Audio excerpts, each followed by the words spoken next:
Halo konco-konco, dinten menika kula badhe nyeritakaken tentang situs bersejarah Panggung Krapyak utawa disebut Kandang Menjangan.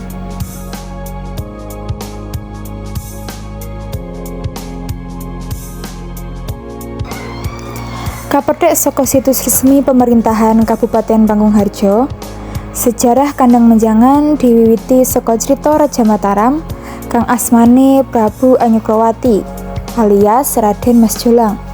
Prabu Anyukrawati nduweni karep mburu kewan utamane kidang.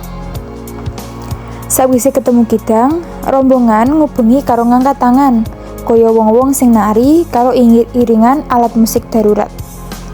Ing basa Jawa, kegiatan iki diarani ngrapyak, ngloyok utawa ngopyok. Moro-moro Prabu Anyukrawati kang katindakake ing gerombolan wong akeh dadi pratandha dumadine Desa Krapyak. Banjur kidang sing diburu dening Prabu Anyukrawati digiring saka wetan tekan kulon menyang sawah kidul Padmasuri. Panggonan iki banjur digunakake kanggo nangkep kidang sing diburu. Kegiatan iki dadi cikal bakal ngadege Desa Ajanganan sing asale saka tembung menjangan. Pungkasane papan sing digunakake kanggo nangkep kidang kasebut dijenengi Kandang Menjangan.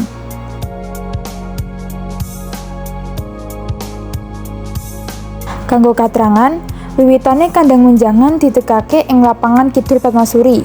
Sadurunge pungkasane ana ing Panggung Krapyak kaya saiki. Gedung Krapyak Menjangan kapethik saking Buletin Pelestarian Warisan Budaya dan Warisan Budaya Mayangkara tahun 2016. Dening Pradipta Agung Kumara lan kanca-kanca. Warga sekitar asring nyebat Kandang Menjangan minangka Panggung Krapyak amarga lokasi bangunan kasebut. Tepatipun wonten ing Kabupaten Bantul, Desa Krapyak, Kecamatan Panggungharjo, Kecamatan Sewon, Kabupaten Bantul. Kirang langkung 1 kilometer sisih kidul Kraton Ngayogyakarta. Bangunan iki mapan ana ing tengah-tengah prapatan kidul komplek Pondok Pesantren Krapyak.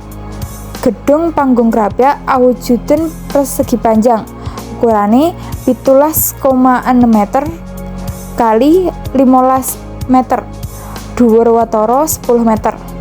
Temboke digawe saka bata sing dilapisi semen abang, ketebalane 130 cm. Saben sisih bangunan ana siji lawang lan loro jendela. Sing unik, kabeh lawang lan jendela ing bangunan iki duwe wangun sing padha, yaiku mlengkung ing dhuwur lan mung bolongan.